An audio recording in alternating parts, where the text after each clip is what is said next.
customers and prospects which is being assigned to any sales representative. ठीक है, territory से केवल हमें एरिया का ध्यान नहीं आना चाहिए, हमें पता होना चाहिए कि यहाँ पर कस्टमर के सेगमेंट की बात हो रही है. Geographical consideration is always important. ठीक है, बट जब हम इसको डिफाइन करेंगे तो हम सिर्फ एरिया या जोग्राफिकल लोकेशन से नहीं डिफाइन करेंगे. एनीवे, जब हम सेल्स टेरिटरी को डिफाइन करते हैं, बनाते हैं, लोगों को देते हैं कि आपको इस सेल्स टेरिटरी को सर्व करना है, तो उसका रीजन क्या है, क्यों एस्टेब्लिश करना जरूरी होता है. देखो, पहली चीज होती है कि अगर हम सेल्स टेरिटरी को नहीं डिफाइन करेंगे तो हमें प्रॉपर मार्केट कवरेज नहीं मिल पाएगा. ठीक है, हमारे जो कस्टमर्स हैं जो हमारा सामान खरीद सकते हैं वो हमसे मिस हो जाएंगे और वो हमारे कॉम्पिटिटर्स के पास चले जाएंगे. तो पहला जो रीजन है वो है प्रोवाइडिंग प्रॉपर मार्केट कवरेज. अगर हम सेल्स टेरिटरी को डिफाइन करते हैं, आप अगर 10 लोग हो और हम आपको टेरिटरी डिफाइन करके दे देते हैं कि आपको इस कस्टमर को सर्व करना है, इस क्लास के कस्टमर को सर्व करना है, तो यहाँ पर क्या होगा, मार्केट कवर हो जाएगा. ठीक है, आप ज्यादा से ज्यादा लोगों को कवर कर सकते हो, उनको सर्व कर सकते हो अपने प्रोडक्ट या सर्विसेज. पर अगर हम टेरिटरी को नहीं डिफाइन करेंगे तो मार्केट कवरेज जो है वो हमसे मिस होगा और हमारा प्रॉफिट मार्जिन जो है वो भी कम हो जाएगा. क्यों? क्योंकि दूसरे ऑर्गेनाइजेशन उन्हें सर्व करेंगे और वो हमारे कॉम्पिटिटर्स के पास चले जाएंगे. जो सब्स्टिट्यूट प्रोडक्ट है वो लोग उन्हें खरीदने लगेंगे. ठीक है, तो पहला हो गया to provide proper market coverage. दूसरा क्या होता है, जो हमारे सेलिंग एक्सपेंसेस होते हैं वो भी कंट्रोल होते हैं. ठीक है, जैसे आपको ये होता है, पता होता है कि ये सेलिंग रिप्रेजेंटेटिव है तो बोलते हैं ना कि मोबाइल दे के रखा हुआ है या उनको पेट्रोल के चार्जेस दिए जाते हैं अलग से एडिशनल. फाइन, तो यहाँ पर जो सेलिंग एक्सपेंसेस हैं, अगर हम अपनी टेरिटरी को डिफाइन कर लेते हैं तो हमारा, देखो, सबसे पहले क्या होता है, टाइम रिड्यूस होता है. कि अगर मान लीजिए आपको पता है कि आपको साउथ एवेन्यू मॉल के आसपास के एरिया के लोगों को फेच करना है, ठीक है, तो आपको सीधे पता है आप 10 जगह जाके वहां नहीं पहुंचेंगे, आप सीधे वहां जाएंगे, उस फील्ड पे जाके आप अपना काम करोगे, है ना. तो आपके सेलिंग एक्सपेंसेस जो हैं वो कैसे कम होंगे, आपका देखो यहाँ पे टाइम मिनिमाइज होगा. ठीक है, सबसे पहले आपका जो ट्रांसपोर्टेशन एक्सपेंसेस है वो भी आपका कट डाउन होगा. ठीक है, तो इन सारी चीजों से आप अपने सेलिंग एक्सपेंसेस को भी क्या कर सकते हो, उस पे कंट्रोल कर सकते हो. ठीक है, आपको ये भी पता होगा कि आपका नॉर्मल ट्रैवल रूट क्या है, आपको कौन से रूट पे जाना है, आपके जोग्राफिकल बैरियर्स क्या क्या हैं, कहाँ पर आपको नहीं जाना है, कितना टाइम लगेगा ट्रैवल करने में. ठीक है, तो अगर आपको इसमें कोई कंफ्यूजन है कि मतलब आप, तो यहाँ पे आपको टाइम भी ज्यादा लगेगा, आपके ट्रांसपोर्टेशन चार्जेस भी ज्यादा लगेंगे, तो that can result into higher selling expenses. तो आपके पैसे वहां पे ज्यादा खर्च होंगे. ठीक है, और आपका सेल्स वॉल्यूम भी कम हो जाएगा. आप टाइम अगर ज्यादा ट्रैवल करने में लगा रहे हो तो आपका समय सामान को बेचने के लिए कम हो जाएगा. ठीक है, तो आपका सेल्स वॉल्यूम जो है वो लोअर हो जाएगा और आपका जो सेलिंग एक्सपेंसेस है वो हायर हो जाएगा. पर अगर आप अपने टेरिटरी को प्रॉपरली बिल्डअप कर लेते हो तो आपके जो सेलिंग एक्सपेंसेस हैं उनको आप प्रॉपरली कंट्रोल कर सकते हो. ठीक है, थर्ड जो ऑब्जेक्टिव होता है सेल्स टेरिटरी को बनाने का वो होता है कि आपके जो सेल्स पर्सनल है उनको आप असिस्ट कर सकते हो. ठीक है, तो उनको इवैल्यूएट कर सकते हो और उनके इवैल्यूएशन के बाद उनको असिस्ट कर सकते हो. तो third objective of setting sales territory is assisting in evaluating sales personnel. ठीक है, अगर आप अपने सेल्स टेरिटरी को अच्छे से वेल डिजाइन करते हो तो आपके जो सेल्स पर्सनल है आपको पता चल जाएगा कि वो कितना प्रोडक्ट या सर्विसेज को बेच पा रहे हैं. ठीक है, उनको उस पर्टिकुलर जोग्राफिक लोकेशन पे जाने पे कोई दिक्कत तो नहीं हो रही है. ठीक है, कोई लैंग्वेज बैरियर्स तो नहीं आ रहे हैं. अगर कोई लैंग्वेज बैरियर्स आ रहे हैं तो आप दूसरे को वहां पर भेजने की कोशिश करोगे. ठीक है, कि बहुत सारे एरियाज होते हैं, बहुत सारे लोग होते हैं जहाँ पे लोग अंग्रेजी में बोलना ज्यादा पसंद करते हैं. कुछ लोग हैं जहाँ पर उस एरिया में लोगों को अंग्रेजी नहीं आती है. तो आप सेल्स पर्सनल की क्वालिटी को भी इवैल्यूएट कर सकते हो कि उसको किसी तरह के जोग्राफिकल बैरियर्स या लिंग्विस्टिक बैरियर्स या किसी तरह की वीकनेस कुछ ऐसा तो नहीं है, और अगर ऐसा है तो आप उसको प्रॉपरली इवैल्यूएट करके क्या कर सकते हो, उनकी रीस्ट्रक्चरिंग कर सकते हो, या उनको ट्रेन कर सकते हो, या फिर शफल कर सकते हो ड्यूटीज। ठीक है, तो थर्ड ऑब्जेक्टिव ये भी होता है। नेक्स्ट आपका टेरिटरी में बेसिकली मेनली यही है। अच्छा, ये भी एक चीज है आपका कि प्रोसीजर क्या होता है इसका, सेल्स टेरिटरी को सेटअप करने का प्रोसीजर क्या है। तो सबसे पहला जो 4 स्टेप्स होते हैं, बेसिकली सेल्स टेरिटरी को सेटअप करने के 4 स्टेप्स होते हैं। सबसे पहला जो स्टेप होता है वो होता है कि ज्योग्राफिकल यूनिट को सेलेक्ट करना। ठीक है, किसी भी ज्योग्राफिकल एरिया को सेलेक्ट करना। तो पहला जो स्टेप होता है किसी भी सेल्स टेरिटरी को डिफाइन करने का, बनाने का, सेट करने का, वो ये होता है कि हमें बेसिक ज्योग्राफिकल लोकेशन पता होनी चाहिए। ठीक है, कि अगर हमने किसी पर्टिकुलर पर्सन को बोला कि आप साउथ एवेन्यू मॉल के पास जाइए, तो यहाँ पर हमने क्या किया, हमने एक ज्योग्राफिकल कंट्रोल यूनिट को पिक किया है ना, एक ज्योग्राफिकल एरिया को पिक किया है।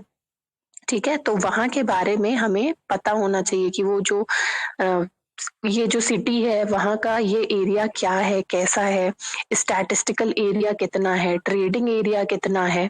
ठीक है, वहां का जिप कोड क्या है, ट्रेडिंग किस तरह से होती है, और लोगों की इनकम क्या है, डेमोग्राफिक फैक्टर्स क्या है, स्पेंडिंग कैपेबिलिटीज क्या है। उस हिसाब से फिर हम ज्योग्राफिकल कंट्रोल यूनिट को पिक करते हैं। तो पहला जो स्टेप होता है किसी भी सेल्स टेरिटरी को बनाने का, that is selecting a basic geographical area. Fine, तो इसमें मैंने आपको बता दिया कि आपको जिप कोड पता होना चाहिए, अगर आप सिटी वाइज कर रहे हो तो आपको सिटी पता होना चाहिए, स्टैटिस्टिकल एरिया पता होना चाहिए, कंट्री के बारे में पता होना, अगर आप बाहर के लोगों को सर्व कर रहे हो, कंट्री पता होना चाहिए, ट्रेडिंग एरियाज पता होना चाहिए। तो ये जो सारी चीजें हैं ये आपको कुछ कुछ चीजें अच्छे से मालूम होना चाहिए। नेक्स्ट स्टेप इसमें क्या होता है, पहला ज्योग्राफिकल एरिया, दूसरा डिटरमाइनिंग,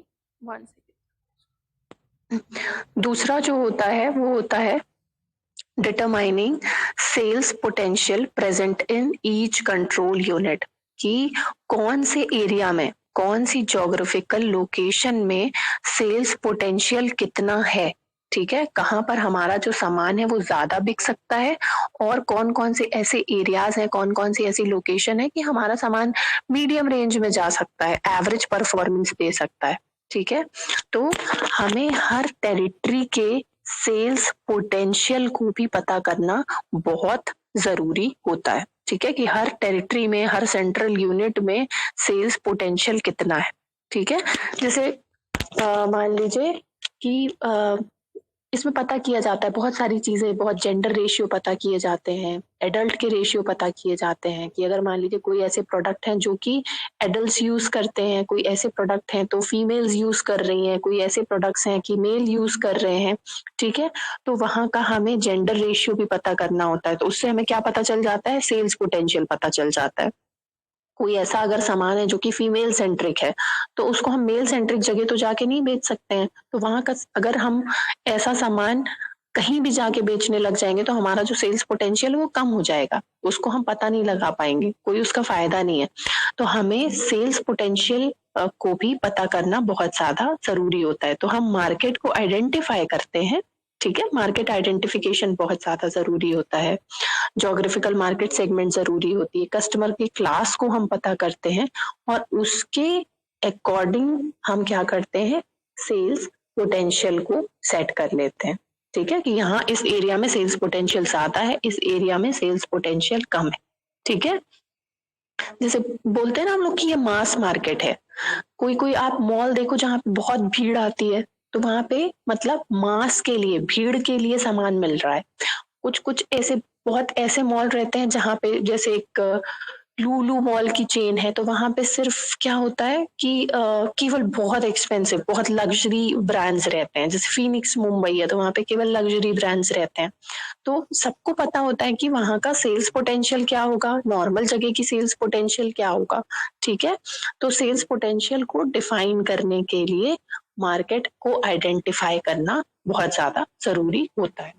ठीक है, जो इसमें नेक्स्ट स्टेप होता है वो होता है कि हम टेंटेटिव टेरिटरी को भी मर्ज कर लेते हैं अपने जोग्राफिकल लोकेशन में, ठीक है, मतलब merging geographical location with tentative.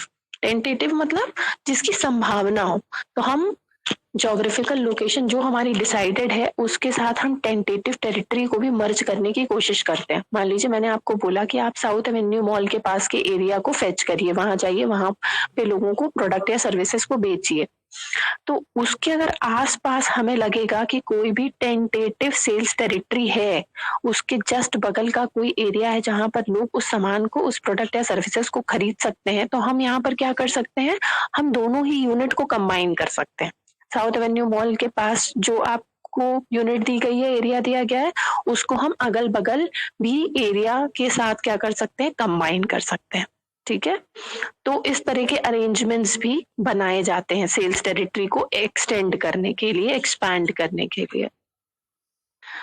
Fine, now the last and the fourth step is adjusting for differences in coverage. अगर आपको एरिया को कवर करने में कोई भी, जैसे मार्केट कवरेज की बात हम लोगों ने पढ़ी, अगर मार्केट को आप कवर नहीं कर पा रहे हो, तो अगर उसमें कोई भी रीएडजस्टमेंट की जरूरत है, मतलब हमें लगेगा कि नंबर ऑफ सेल्स पर्सनल बढ़ाने हैं सेल्स टेरिटरी को फेच करने के लिए, तो हम नंबर ऑफ सेल्स पर्सनल बढ़ा देंगे। हमें लगेगा अगर कि हमें अपने सेल्स पर्सनल को, जो एग्जिस्टिंग सेल्स पर्सनल है, उनको अगर ट्रेनिंग की जरूरत है तो हम उन्हें ट्रेन करेंगे, ठीक है। तो जो फोर्थ स्टेप होता है वो हमेशा क्या होता है, एडजस्टमेंट। अगर कोई किस में एडजस्टमेंट, अगर मार्केट को कवर करने में कोई डिफिकल्टी आ रही है तो उसमें हम एडजस्टमेंट करेंगे। तो fourth step is adjusting for market coverage difficulty, ठीक है। इतनी आप लोगों को 2 टॉपिक क्लियर है, सेल्स टेरिटरी, सेल्स कोटा। भाई आप लोग मान आप लोग बोलो। Yes ma'am. Yes ma'am, all right, ठीक है। नेक्स्ट हम लोग नेक्स्ट क्लास में ये रिवाइज करेंगे, और भी टॉपिक्स जो हैं उसको 4th और 5th यूनिट के, will revise sales forecasting, sales environment, fine. और आप लोग फिर से जितने भी लोग हो यहाँ पे 4th यूनिट और 5th यूनिट वापस से रिवाइज कर लीजिएगा, इज इट ओके? या 4th यूनिट 5th यूनिट आप लोग अभी रहने दीजिए, वो मैं रिवाइज करवा रही हूँ, वो आप बाद में रिवाइज कर लेना। स्टार्ट रिवाइजिंग यूनिट 1, बहुत छोटी सी है यूनिट 1, ठीक है। उसमें आपका सेल्स 2 ही मेनली टॉपिक है कि सेल्स मैनेजमेंट क्या होता है और सेल्स मैनेजमेंट के रूल क्या होते हैं, या फिर थ्योरीज सेलिंग की इम्पोर्टेंट है। मैंने 3 4 5 थ्योरीज पढ़ाई थी शुरू में, AIDAS थ्योरी, ठीक है, बिहेवियरल इक्वेशन थ्योरी, इस तरह से करके 4 से 5 थ्योरीज है। तो उसमें आप लोग ये 2 टॉपिक्स पढ़िएगा अच्छे से कि सेलिंग की थ्योरीज क्या क्या है, सेल्स मैनेजमेंट क्या होता है, रूल्स क्या है। और सेकंड यूनिट भी बहुत छोटी सी है, पर्सनल सेलिंग क्या होता है, ठीक है। पर्सनल सेलिंग में हम लोगों ने सेल्स रिलेटेड मार्केटिंग स्ट्रैटेजी पढ़ी थी कि मार्केटिंग पॉलिसीज क्या होती हैं, प्राइसिंग पॉलिसीज क्या होती हैं, डिस्ट्रीब्यूशन पॉलिसीज क्या होती हैं, ठीक है। तो start revising unit 1 and unit 2, is it okay? Okay ma'am, Thank you everyone. Thank you. Have a great day. thank you ma'am. Thank you ma'am.